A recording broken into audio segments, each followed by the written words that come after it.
PokeRamble Podcast. You get a release date, you get a release date, everybody gets a release date. We've got release dates coming out the wazoo. Not only that, but we've got other news concerning Pokemon Masters, Pokemon Go, and much, much more.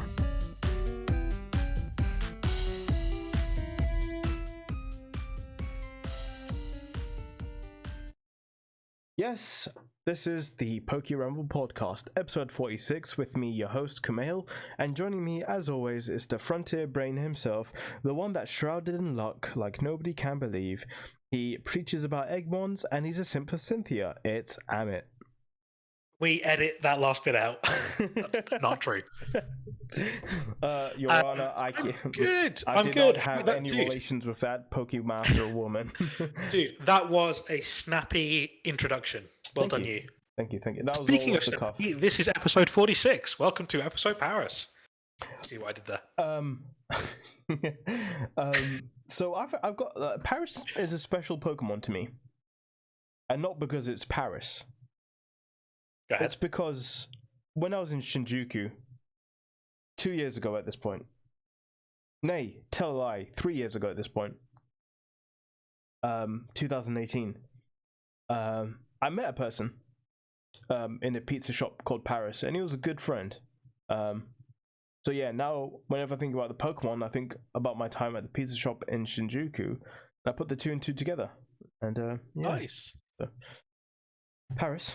Yeah, you can tell I've been on the shrooms. Sorry, I'll stop with the puns. Lots of interesting things about Paris.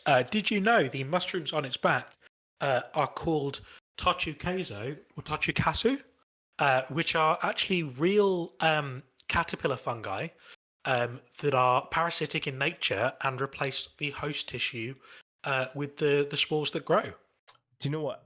It kind of makes so much sense now when you look at oh god, it's just gone out of my head. Parasect's evolution. The Parasite's evolution. Because like its eyes are white. So like, is that like a reference to the parasite taking over? Who knows? I mean, it's certainly implied that as it evolves, the parasite seems to win because it gets a lot bigger and it's predominantly the feature of Parasect's body. Mm-hmm. But yeah, it's super interesting that actually, even from the original games, from Red and Blue, these mushrooms were referred to throughout, and they're real life mushrooms. It's not a Pokemon thing. And quick question: do you know what color shiny Parasect is? I do not off the top of my head. Let's have a look. I'm looking it up. It's like a gold color. Is it? So in Gold, Silver, and Crystal, it was like a gold. And then in later games, it's like an orange, bright orange. Oh, fair enough. Yeah, it's just there's a lot of Pokemon that I have not seen the shiny of before, and Parasect is one of those. Yeah, really it's like a very reddish orange, and the mushroom changes color to like green with pink spots. It's pretty cute. Who invited Super Mario into this? But yeah, no. Paris is a cool Pokemon. It's quirky in a number of ways. So it's actually referred to in various Pokedex entries as being a bug Pokemon, and in Ruby and Sapphire, that was actually originally released as it being a bug Pokemon, and then replaced with bug/grass Pokemon. And then in the remakes, Omega Ruby and Alpha Sapphire, they go back to bug Pokemon, even though Paris is dual type bug and grass. But what's super interesting is that I think it's kind of lore as being a bug type is a bit awash, because even Misty in the anime wasn't scared of Paris, despite being famously afraid of all bug types. So, no, it can't be. There's been some shenanigans, you know? Someone is like, oh, actually, do you remember we were having that discussion a couple of weeks ago about Aoi and how they got confused with blue and green? Yes. When Aoi is actually blue, but then sometimes translated as green and stuff like that. I'll tell you why that is, and I only just found this out yesterday. It's because, you know, the traffic lights in Japan? Yes. When it goes to green, they call it Aoi. How interesting. So that's probably why that was. How interesting. Yeah. So, yeah. That's the weird random fact that I found out yesterday. Final weird random fact: Mm. Paris and its evolution Parasect remain the only Pokemon to have ever had a 4 times weakness to poison. Blimey, that is surprising. Oh, sorry, no, not a. Sorry, I've read that wrong. Not a 4 times weakness to poison. A 4 times weakness to 3 different types at once. So poison, fire, and flying are all 4 times effective to it in Generation 1. Yeah, because what Ribombee would have been probably 4 times weak to thing as well, isn't it? No, Ribombee's bug. No, so bug was weak to poison in the original games, and then after Gen 2 and onwards, it's not. Mm. But it's the only Pokemon to have ever had 3 times 4 weaknesses. Feels bad, man. Feels bad. It's almost as being like defensively bad as Ice is. I hope it's not they the buff best. Ice one day. It deserves to have like a defensive buff. Well, Ice had a place in the upper echelons because it was the only thing that could reliably take out Dragonite. So like Articuno and other Ice types were paramount because it had a 4 times strength against pretty much every dragon in the game. Offensively, Ice typing's great, but just defensively, trying to without like Aurora Veil, good luck. You know. I think Generation 5 was the first game that had a dragon type that wasn't absolutely 4 times weak to Ice. Like I know that like Dratini and Dragonair did, but Evolutions obviously are 4 times weak. Mm-hmm. And Haxorus was the first. You had Dialga and Palkia, didn't you? Where they're not like 4 times either. True, and I guess Kingdra wasn't 4 times either. God, I remember going up to Kingdra in like when I was a kid and be like, "How the hell do I beat this thing?" Yeah, because it only had 1 weakness. It was real difficult. But there you are, a little tour of Paris and its mushrooms. Amazing. This might be my new favorite segment now. Just like randomly talking about a Pokemon and like all its quirks and stuff like that. Before we move on, I think just a bit of housekeeping. Basically, we're going to be moving YouTube channels, and I don't know how long it's going to take to get everything up and running for YouTube again. So for the meanwhile, for the short term, you'll only be able to find us on Anchor for the moment, Spotify, all that kind of good stuff. We'll let you know once we've got a new YouTube channel. We've had some problems with logins and whatever, so yep, YouTube's dead in the water. Goodbye, YouTube. It's been great. That's a platform, YouTube. This is it. Goodbye. Yeah, well, we've got a fresh start now. Yes. And we'll slowly be re-uploading our back catalog onto that new YouTube channel, and hopefully we'll be up to speed. No pun intended for this release title. At some point, but just to let you know, you'll be having to listen to us on audio for the main part or watching the archives on Twitch. So and I guess to add to that, also our email address has now changed. You can email us at thepokeramble@gmail.com. That's amazing. The PokeRamble. Amazing. Yeah. So with that, we shall move on to our first ever segment. No, not first. We're moving on. Hey, I'm Kumail, I'm 27, and I'm here to get some release dates. Yep, it's speed release dating. Have you got any idea why I've called it speed release dating? I'm assuming because we've had a whole bunch of them come out at the same time, and it's a play on speed dating, which is why you said, hey, I'm Kumail, I'm 27. Yeah, pretty much. It took a long time for that to click, and in that split second, I was like, is he coming on to me? Is that what this is? If I get all that luck by being with you, fair enough, man. I'm willing to take a couple of bullets. Don't tell Sophie. Yeah, don't let Sophie hear this. So we've got 2 release dates. One being the Diamond Pearl remakes on the 19th of November. We'll talk about that. We'll come back to that in a minute. But more interestingly is the Pokemon Legends Arceus release date, which now has been confirmed as January 28th, 2022. Yeah, and boy, did the internet not pull any punches about being anxious about that date. So, Amit, my question to you is, when they said originally that it'll be coming out early 2022, did you ever in your wildest imagination expect it to be January? No, and I think the biggest reason for that, it's not actually my reaction to seeing how polished or finished the gameplay was. I think it's just normally the Pokemon Company tried to put releases at specific times in in various months, and with the anniversary of the franchise being in February, I just assumed it would be a natural tie-in to go, hey, look, our big new venture is going to release on our anniversary or around then, it's a super big deal, and maybe for the anniversary we'll do some promotional stuff around it. It felt like a very easy package to bundle up, and I would have totally forgiven them for end of February being considered early 2021. Oh, sorry, 2022. I would have said that was fine. But hey, we're getting it sooner, and I'm not complaining. I was thinking April at the earliest, at the very earliest, when they said early 2022. For it to be like January 2022 blew my mind. We'll talk about some more stuff in a second, but have a look at that box artwork, dude. How amazing is that? It's so nice to see the 3 new starters on the box art, and just that, it's for me, it's the fact that there's so much happening in the mid-ground between there and Mount Coronet, and that's obviously where a lot of the game is in these big open spaces. People have talked about it being, a Breath of the Wild come Pokemon. I can't wait to see the environment. So on that artwork cover, you can see a Bidoof, can't you? I mean, Bidoof should be over Mount Coronet as the god of all Pokemon, but I'll forgive it for being Mike Wazowski. It's fine. So, a good friend of mine on Twitter, Matt Grover at Game Guy Grover, had pointed out that Bidoof has been given the Mike Wazowski treatment. Yep. And this actually might be like one of my favorite things of all time now. Like, I hope this becomes a recurring joke now. Like, Bidoof has had his time in the sun.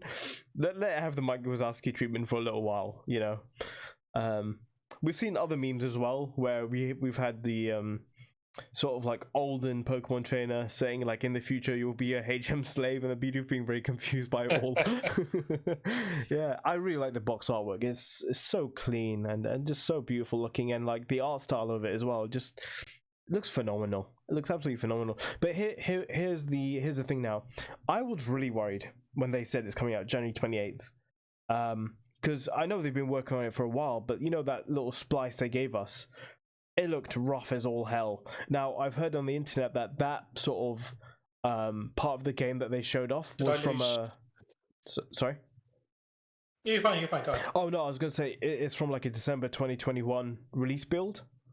Yeah. So, I don't know how much working they've done on it in the past few months, but hopefully when it comes out next year, it will be running smoothly. And actually, it leads me on to this other little tidbit as to why we got these release dates out of absolutely nowhere.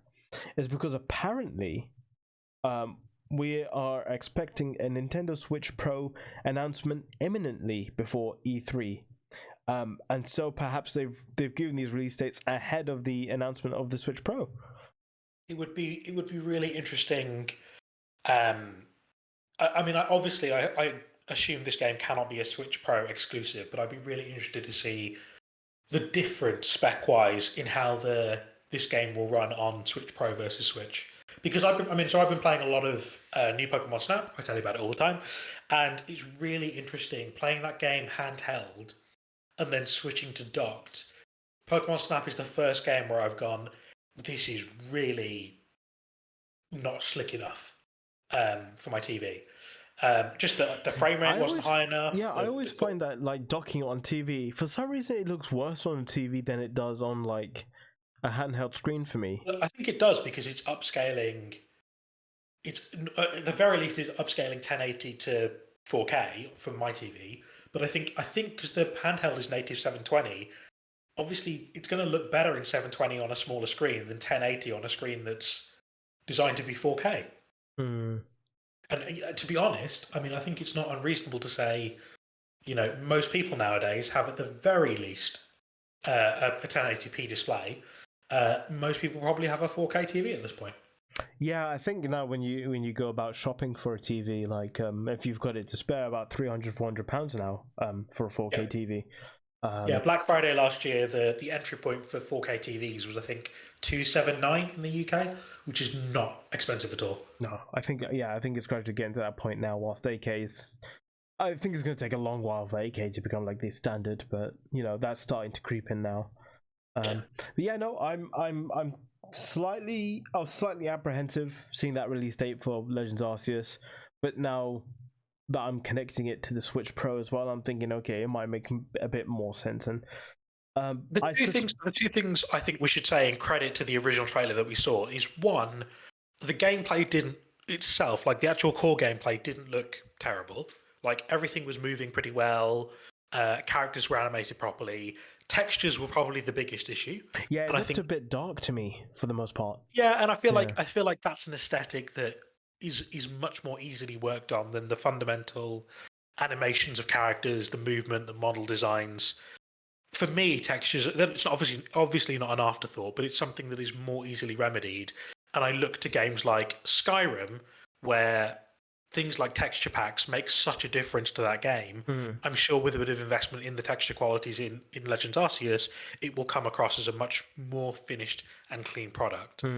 But it was really interesting off the back of these release dates. People were talking about this obviously being a parallel to Breath of the Wild for Pokemon, and then pulled up side-by-side screenshots of the texture quality in Breath of the Wild versus Sword and Shield. And obviously I recognise that this is not the same product as Sword and Shield, but I honestly couldn't believe how stunning things looked in Breath of the Wild. It was a tree trunk. That's what they were comparing.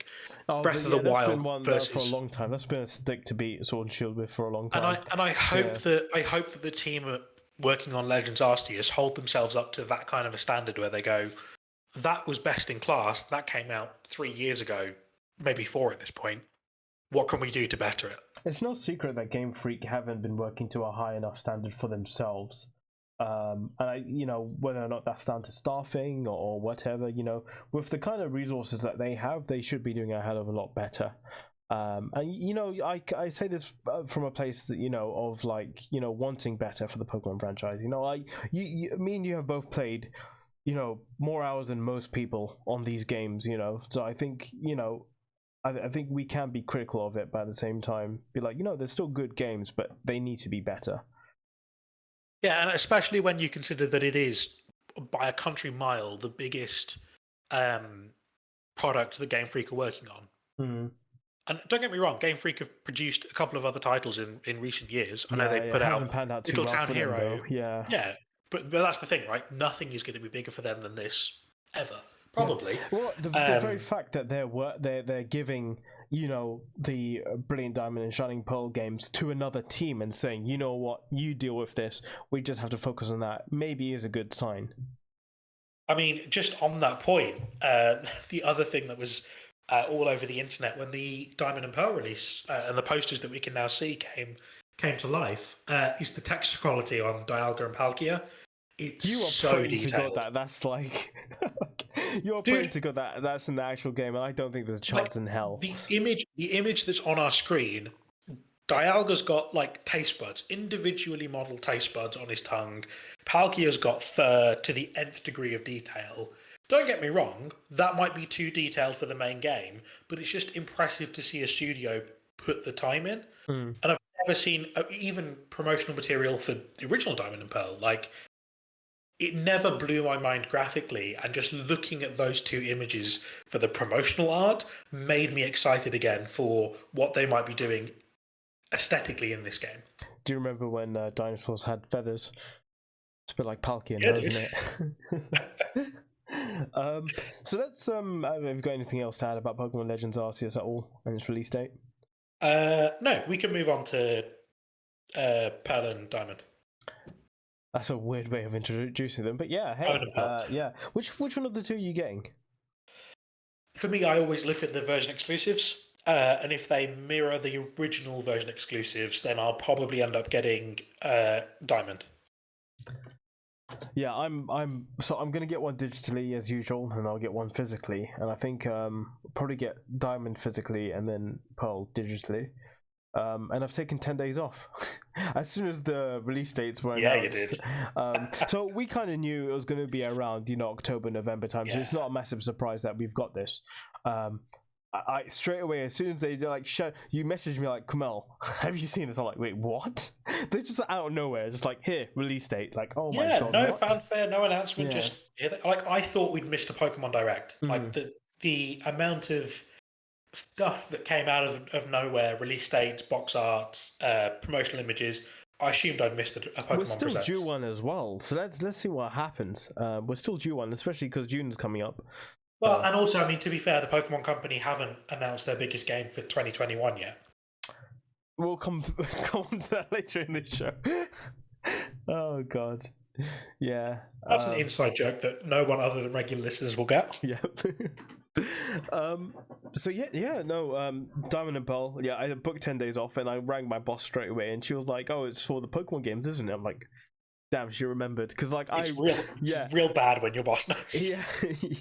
Because I remember telling her, oh yeah, the Pokemon company announced these new Pokemon games, I can't wait, I'm gonna take some weeks off, like, so she remembered, like, oh, it's Pokemon, isn't it? Yeah, but all my colleagues always laugh at me when I mention, yeah, I'm taking some time off of Pokemon. Oh look, I'm going outside to play some Pokemon. Yeah, and meeting some friends to do a raid in Pokemon. They just all like shake their heads and like, you know what, this is the cards I've been dealt with, I'm gonna roll with it. Straight. But yeah, no. My big question to you is, before we move on, with these release dates, what the hell are Game Freak gonna do for the fall of 2022, or what they're gonna do for the following fall of 2023? I mean, the two things that spring to mind that no one is talking about is a Let's Go sequel. So Let's Go Johto or equivalent, or DLC. They feel like the two easy answers. A DLC for... To be honest, it could. My assumption is Legends Arceus, because I feel like that's got more opportunity for it. But depending on what Diamond and Pearl release with, they could add an Omega episode. They could do all sorts of things. I'll probably come back to you in another episode and ask you, what does a Pokemon Legends Arceus DLC look like? So get your head thinking about that for a future episode. But until then, we shall move on to our very next segment.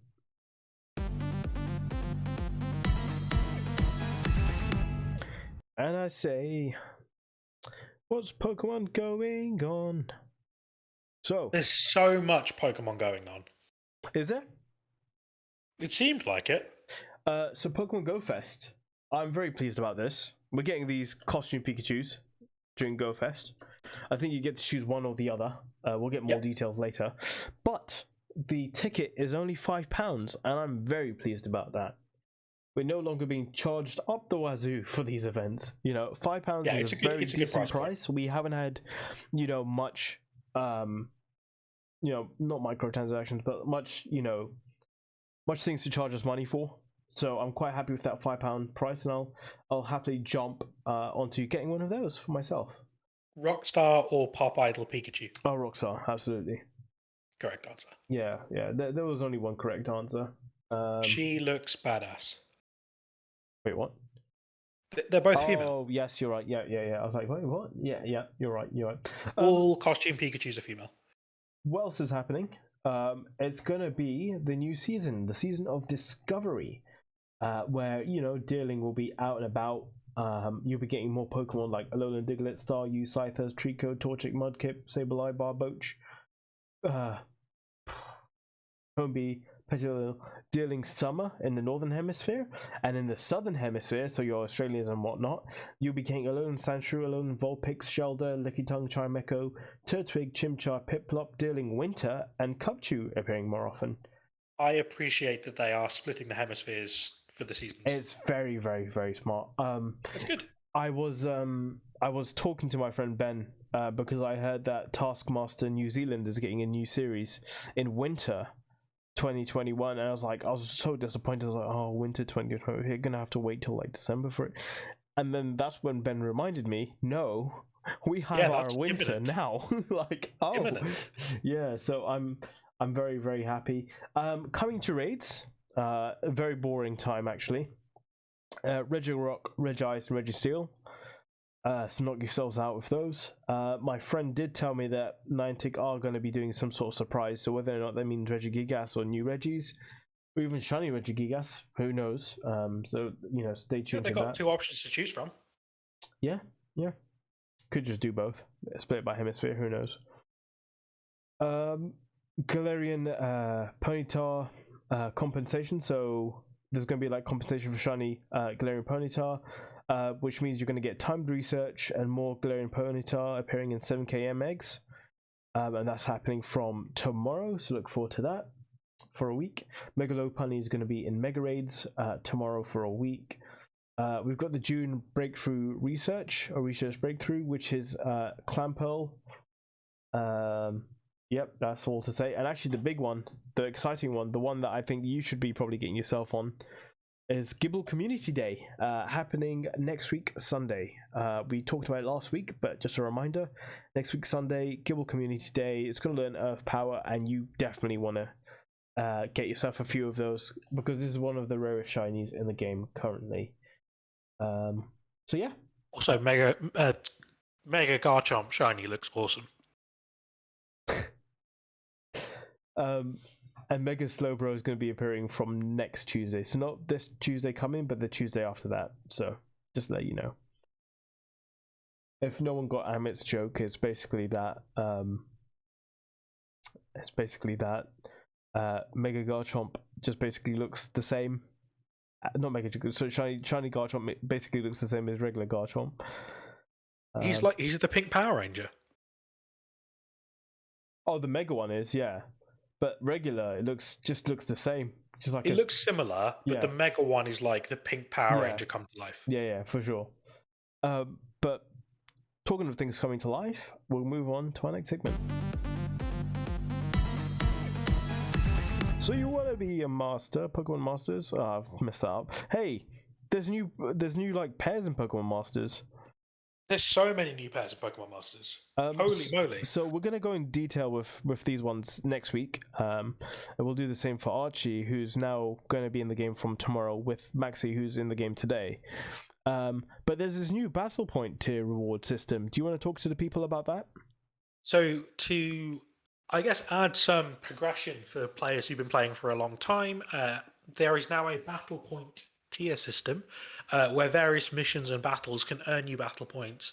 You can redeem those for actually some fantastic prizes, guaranteed 5-star pairs, so tickets for those, 5-star power-ups, candy coins, and also brand new exchange vouchers called BP exchange vouchers, which you can use to trade for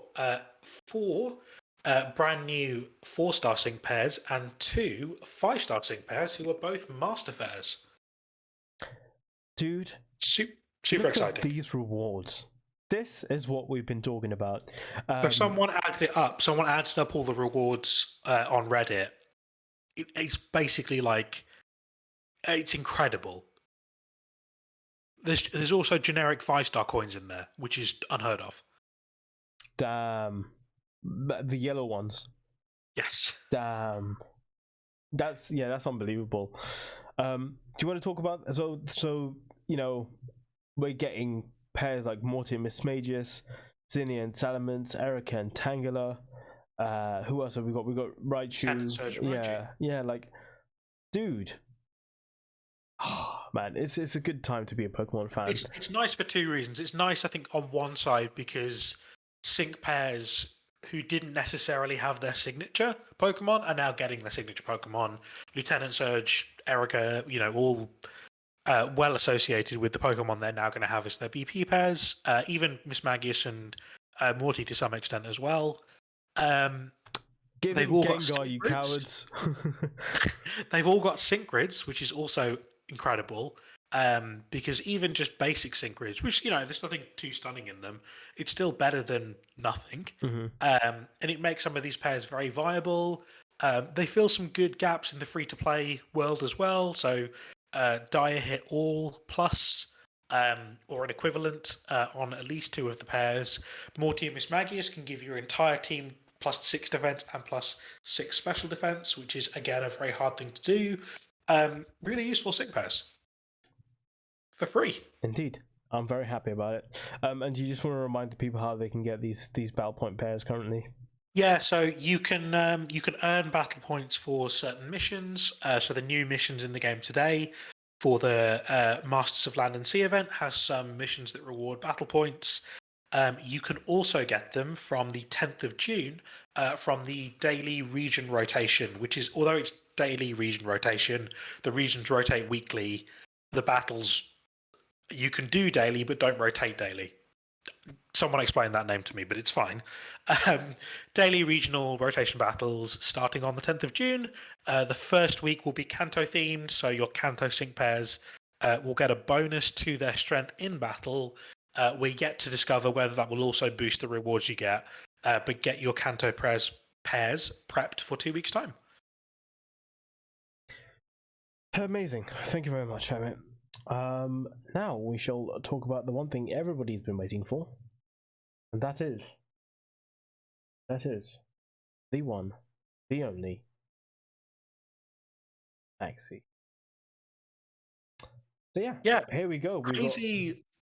Crazy luck for you before the stream, where you finally got your hands on Maxi and Groudon, a brand new Master Fair.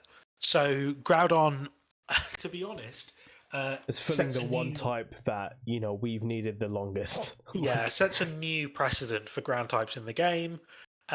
Very, very strong pair, fantastic stats, lovely sync grid, master passive as well, which we'll talk about in a minute. Very strong sync pair all round. Highly recommend if you can get your hands on him. It's a great sync pair all around. It's an absurd sync pair. It's probably one of the best units in the game. Just looking at it, like Precipice Blades being a 4-bar sort of AoE ground type move. Die hit with grid later on we'll talk about can basically get you maximum crit straight away. Yep. Expand the land, just basically giving you +3 attack by all means straight away. Amazing, especially with the super effective up buff. Solar Beam, great coverage. And I guess sync move is not weakened by anything. It's just a straight up big ol' sync move. It's super interesting. We'll talk about Groudon in detail, but it's a kit that very much is designed to deal ridiculous damage out the gate. Dire hit, as we said, from the grid will give you +3 in a single turn. And the nice thing about Expand the Land is it also gives you super effective up. Mm-hmm. So you can launch a Precipice Blades a little earlier than you might otherwise take advantage of that. Pairs very nicely with Brendan. Groudon in its passives, which you can now see. Sunburst creates the sunny day effect the moment it enters the battle. Solar Surge 3 charges the move gauge quickly and powers up moves when the weather's sunny. And Drought Alert 5 extends the time the weather is sunny. Brendan has some wonderful things in its sync grid to boost it in the sun. And I think with Solar Beam on Groudon plus Brendan as a grass-type striker, it's very, very good in that respect as well. Do you know who else appreciates the hell out of Groudon? Go for it. We just got the sync pair recently. I was going to say Leon, but you're going to tell me otherwise. A rerun. Oh, Ho-Oh. Yes. Yeah, and the nice thing about Ho-Oh is that its sync move has Solarize, so it will reset the sun and keep it going, which is really nice. The really interesting thing about this pair is it's a Master Fair, and the Master passive, called Hoenn Pride, boosts damage based on the number of sync pairs in your team, all the way up to a whopping 50%. So it starts at 20% and works up to 50% for physical moves only. And also damage reduction from physical moves at a maximum of 31%. The base of that is 25. Really, really strong pair. Obviously, that physical attack boost is great for Precipice Blades. Doesn't work for Solar Beam, but you're likely running a different striker in the grass if you need to as well. And it's just an all-round, very, very powerful sync pair. Lots of great things in its grid, which we'll talk about in a second. Lots of good sync pairs who can run alongside it. Super, super exciting. Do you know which sync pair I think people are going to be sleeping on? Which I pulled on earlier. A Hoenn sync pair. That's going to be a great teammate for Groudon. Are you going to say Phoebe? Yes, indeed. Yeah, the really nice thing about Groudon is the only thing it really lacks, it can get itself to +6. It's +6 attack and +3 crit very quickly, but appreciates some move gauge regeneration. It does consume a lot of gauge. Obviously, the quickly charging in the sun is helpful, and does make a bit of a difference, but it is a very gauge-hungry sync pair. That is rectified somewhat in the grid. There's a move gauge refresh on Precipice Blades, but really that's kind of what you're working with. And not only can Phoebe and Dusk Noir, not only can they replenish the move gauge, they also boost attack as well. Well, you just give him crit as well, crit support as well. You know, don't have to waste turns on getting his crit up. Very true. Yeah, so we're quite blessed. And you know, there's one other pair that you'll never admit to liking or using, but now Zinnia is back in the frame, people. Zinnia and Rayquaza. Yeah, they are a home and sync pair. Let's go. Outrage. Remember, she's real hard. Yeah, she's also got weather stuff in her grid as well. Yeah, and now she's going to be getting absurd power boost because of the master passive. So let's go. Which might explain why we all thought Zinnia got a very rough deal in her original sync grid expansion. Let's go. I'm so happy, dude. I'm so happy.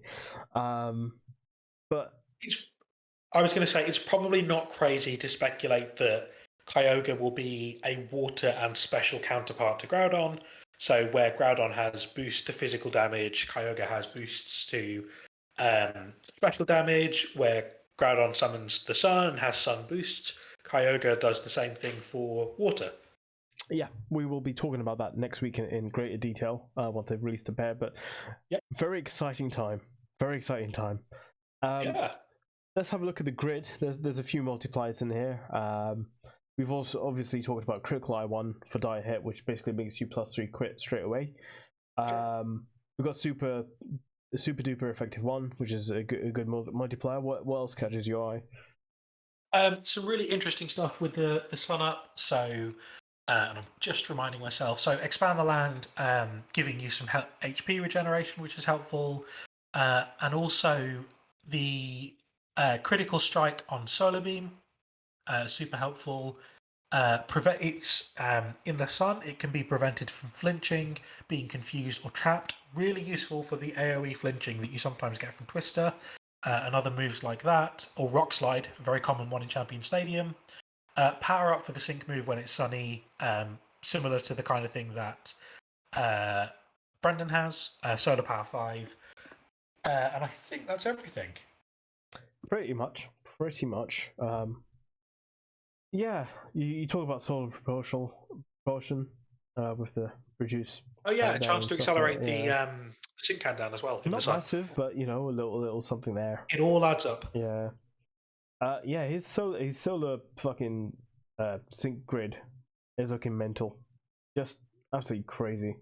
Yeah, really interesting that at 1.5, as has been the trend recently for many sync grids, you get nothing. You're very bitter about poor. The only interesting tile you get at 1.5 is Dire Hit Plus refresh, which is unnecessary. But hey. Yeah. Well, the only time you'd use something like a die hit refresh is like when you're trying to waste turns to get your sync, isn't it? Yeah, or maybe if you want to use Groudon in Villa. Yeah. Heyo. There we go. That's the sync pair. We're going to move on to our next segment. A very special episode of it, actually, or a special version of it, is TCG as easy as 1, 2, 3. I forgot to press the little button thing, majigs. Here we go.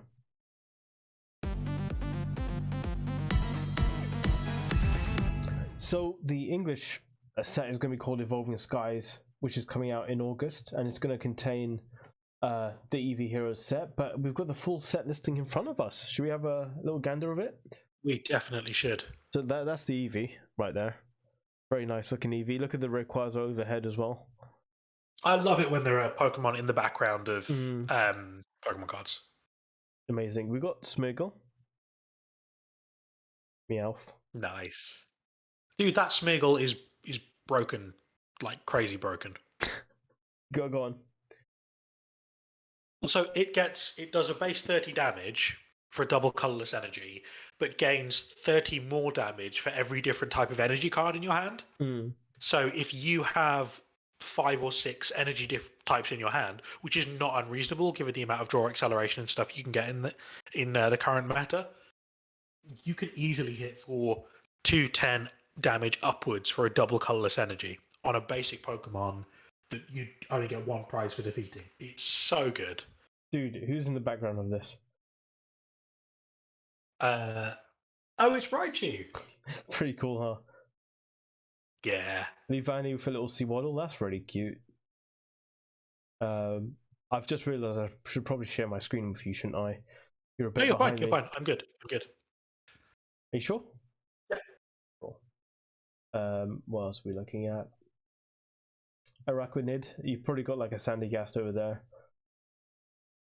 Oh, it's such a cute design. Like, I really appreciate. I just really appreciate the fact they've got other Pokemon in these cards. That's so cool. It's interesting that this Flareon's part of the Ichigeki set as well. Ichigeki, sorry. That is single strike. Lugma. This Entei card is looking unbelievable. Just absolutely insane. Yeah, you said this was one of those cards that you wanted to go out and just buy standalone. Yeah, standalone. Look at it. Incredible. You got Vaporeon over there. Now, this is one of my other favorites in this set. Look at this freaking Marill. Look at the little Peekaboo. Zero. Mantine. Gosh, it's a lovely looking set, I must say. This Mudkip is amazing as well. A Sandygast again in the background. The Swamput's okay. I don't think it's anything special. It's still Swampert. You got Feebas, just dodging all these Pokeballs. You got Milotic. Now, this is one of my favorite Pokemon, but I don't think the design of this is all that either. Not vivid enough, I don't think. And here we go. This is another card that I need to get. It might look cool as a holo. I need this card, absolutely. Yeah, Glaceon looks great. You got the Glaceon VMAX, which is okay. The VMAX looks okay. You got Pikachu over there, just in some fields, doing his Pikachu thing. Raichu, and who's with Raichu there? That is... I'm trying to figure it out. Rotom. And who else? Is that Sewaddle in the background? Sewaddle. And he waddled away, Sewaddle. You got this dope Voltorb, very artistic kind of looking Voltorb. The Electrode reminds me of the original base set Electrode. Yes. In design. Which is a callback and a half. This is a very cool looking card because of the colours in the background, you know. It looks like it's in the Chargestone cave. Oh, yeah. Got another Rotom with kind of looking kind of like a drawn Rotom. That's Route 4. That's Galar Route 4. What, this? I think so. That's very interesting. Now, this is a very cool looking card because it's got like a realistic water background and it's sort of claymation looking Dynamo. They do those cards sometimes where I guess they make 3D models and then put them on a twig or a field and take a photo. It's cool. Twig or a field. This might be the most forgotten second stage Pokemon ever, or first stage Pokemon ever, for me. I can never remember it exists. Yeah, I always think electric. Yeah, Dynamo. It's an electric eel, so you just put the two words together. Yeah, but I always think it just goes from here to here. You know, there's no Dynamo, electric, and Electros. We've got this Espeon in the sunlight by the trees in the background. People love Espeon. Yeah. Got Flabébé over here. Oh, this is a very nice looking card. Floette with all these little petals going everywhere. Oh, yeah. And then you got Florges, which looks okay. It looks like it's spreading its petals over into this card. AZ would be happy. He would be. You got Sylveon in some flower fields and whatnot. And then you got Sylveon VMAX. I like the Sylveon card. Makes me think of Pokemon Snap. You got Sandygast over here. And you've got this. What was it? Sandygast Evolution. What was it called? Palossand, yeah. Like pile of sand. Marshadow. Who is okay. He's fine. He's just there punching candles. I like that it's Rapid Strike. That's cool. Indeedy, one of your favorite Pokemon. VGC anyway. This Pancham looking just 10 out of 10 for me. Is it bad that the female Indeedee is the one cleaning the house? Have we not progressed from that? Pokemon. Oh, what have you done? Don't look at me. I didn't print the card. This Umbreon here. Wow, what a card. Yeah, one of my favorite from the set actually, especially of the all the Eevee ones. It looks so good. That's Spikemouth. That's Spikemouth Stadium. Is it? I bet you're just pulling it out of your ass right now. Probably. No. It's the Spikemouth has got all those barricaded shops. You know, and you have to walk down that whole corridor to get to the gym, and then you walk all the way back. Yeah, you're stretching. I'm not. I guarantee you that's Spikemouth Stadium. We've got Zoro over here. And Zoroark, which is kind of... I can see the holo looking really cool for this card. Oh,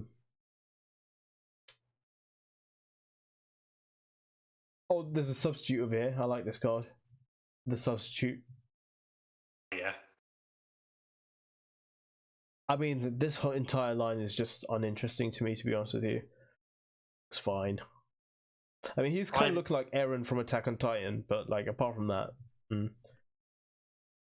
I'm angrily sending you the Spikemouth image to prove my innocence. Look at this. Kangaskhan's doing some martial arts. Dude, what happened to Mega Kangaskhan? It got too broken, and like VGC people complained about it too much, and now it's just non-existent. Again, we see the CV card with the Rayquaza in the background. Super cute. Yeah. And then we've got all these trainer cards. Yeah, a bunch of them specific to the evolutions. So Aroma Lady. One for the Kanto Geordie. Trio, one for the Johto pair, one for Sylveon specifically, and one for the Sinnoh pair. Very cool looking. So yeah, those are the Eevee Heroes set, and here's the secret rares. Ooh, look at this. So these are the only cards that Rahul will pull, right? Yeah, pretty much. Like, look at this, like Leafeon in the autumn, full art. It looks a lot like an Illumina Leafeon. Like if you hit Leafeon with an Illumina orb. That's what I mean. Why are you hitting Pokemon? Why am I what? Hitting Pokemon. It's an orb. It doesn't hurt them in any way. Allegedly, Your Honor. I maintain that hitting them in the face with a fluff fruit is way worse, but apparently it's so soft they barely notice it, yet still get angry enough to try and attack me. What's up with that? You got this Flareon by the fire. I love that they've got like the scenic. They're my favourites, the ones where it's like in a little scene. I just want this card because of the cup of tea in the background, you know, represent. You got Vaporeon over here, and then you got Vaporeon under the sea with all the coral and whatever. Down where it's wetter. I like this Glaceon card because it looks like it's behind like purple crystals and stuff like that, so that's pretty cool.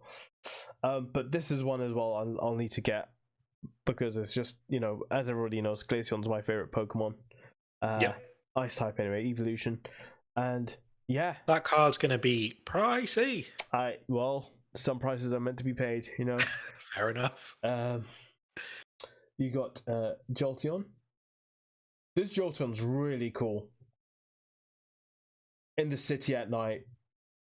Just, you know. Yeah, the contrast is great.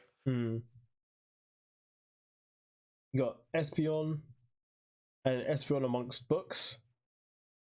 Psychic Pokemon. It's like using its psychic to mess around with the books. And if you look closely, there's like a AV book down here, and you've got like a Ditto book over here. I like all the little Easter eggs. Yeah, very very cool. You got Sylveon just being Sylveon. And then Sylveon in a patisserie. You're going to tell me now this is in Galar as well? Just because it's got some cakes in there? I mean, there is a cafe in many of the cities of Galar that looks a lot like There's that. a cafe around the world, dude. Doesn't mean Listen, Sylvia's dude, in Birmingham or some shit. You look at the image of Spikemuth and tell me I'm wrong, and then I'll Dude, I'll send you an image of East London and tell me I'm wrong. Like, yeah, but Spikemuth is based on East. Oh, no, yeah, God. that's fair. That's fair. They're both shitholes. You know what? I'm gonna give you that. Oh. This Espeon card's looking really cool, but let's talk about probably the card of the set, bro. Like, whoever designed this card, give him like a pay rise, because that is phenomenal. That is absolutely phenomenal. Pinsir, all the thug Pokemon. Just looking up at the Espeon behind the moon, Espeon looking down very menacingly. Oh, yeah. Incredible. You got Aroma. You're saying Espeon, you mean Umbreon, right? Sorry, Umbreon. Sorry. Yeah, you got Aroma Lady full art. You got Geordie full art. You got this VMAX Rainbow, and this is what I mean. Like, I'd be kind of mad if I pulled these rainbows instead of this. Yeah, I get it. I totally get it. I'll be happy, but then at the same time, like, oh, it's not the one I wanted.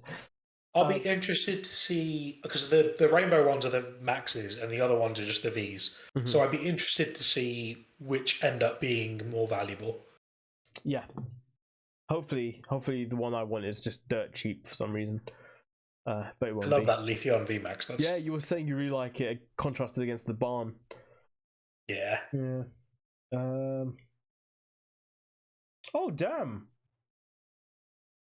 It's like on an ice rink or something with Marils, Azumarill, you got Pancham, Pikachu. Oh yeah, it's made like a little I'm going to stop talking for fear of spoilers. And a Feebas in the background. It's super cute. You got Sylveon Rainbow, and then this. Wow. This Sylveon VMAX is something else. You got multiple EVs around the place. You got the Floette. You got the Marshadow just like using one of Sylveon knows it's special. It knows it's special. And then you've got like Vaporeon just chilling out. That's wow. You got another Rainbow Umbreon, but again, Rainbow Umbreon, or would you want this? Yeah, I get your point. And then you got Rainbow Flower Girl, Aroma Girl, and then you got Rainbow Geordie. And then you've got Shiny Inteleon. Yeah, Gold Inteleon. Yeah. You've got whatever the hell this thing is. Looks like honey. Looks like a grenade. Honey grenade. We'll call it honey grenade. I think. I'm going to check what that is. I did remember looking at it and then I forgot. It's a Vigor Shake. We've got Turffield Stadium over here. And then we've got this Golden Energy. Imagine having like 15 of these in your deck. So in black and white, the base black and white set, there were hollow energy cards, and those are still incredibly popular. So what are we the thing you're looking at, it's a Vigor Shake. Yes. What are we rating this set? Do you know what? I wasn't nuts for it until I saw some of the common cards that have got like other Pokemon in the background and are super interesting, and then the artistic Eevee cards. It's a great set. I really like them. I was definitely not sold on the basic V and V Maxes, because that was what was originally released. But these other card designs are phenomenal. It's a great set. Cool. And so that's been TCG as easy as 1 to 3. We're now going to move on to our next segment. Don't hit Pokemon before. It's the unknown fact of the week with Amit. But there are lots of ways to catch Pokemon. We're probably familiar with most of them. You can throw a Pokeball. You can draw circles around them. You can defeat a Japanese warlord and claim it as your own. But did you know, in Pokemon Sword and Shield, when you set up camp, You can and if your kidnap Pokemon now and bring it back to your camp. if your Pokemon love you enough, when you are in your own Pokemon camp, other wild Pokemon can show up and will ask to join your party. Oh my god, that's like the Isle of Azul or whatever in like Sun and Moon. Super specific. Yeah, it is a bit like that.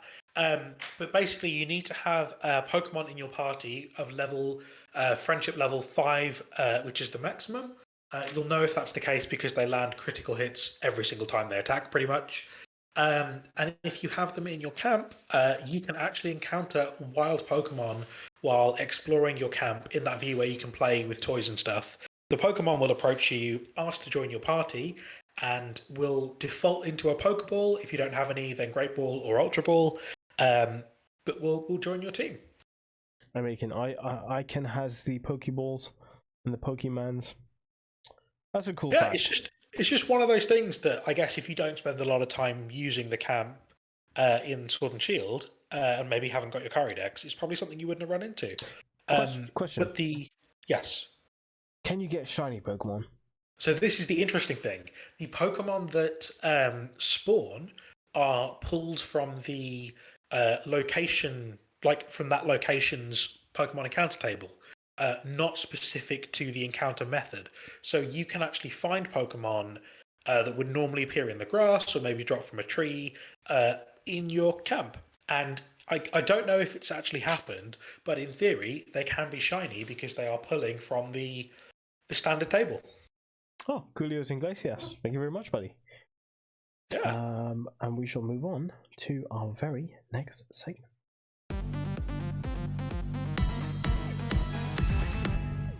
Amit, where the Helioptile is Pokemon Sleep? Alright, here's the thing. Now that we know you can encounter Pokemon by camping in Galar, maybe what we need to do to find Pokemon Sleep is go to sleep in a tent. And if we sleep in a tent for long enough, eventually Musharna or someone else will show up. Probably Musharna, because let's face it, that is the Pokemon Sleep mascot at the moment. And if it asks to join your party, you can be like, hang on a second, Musharna, you can join my party, but only if you give me Pokemon Sleep first. Jesus Christ.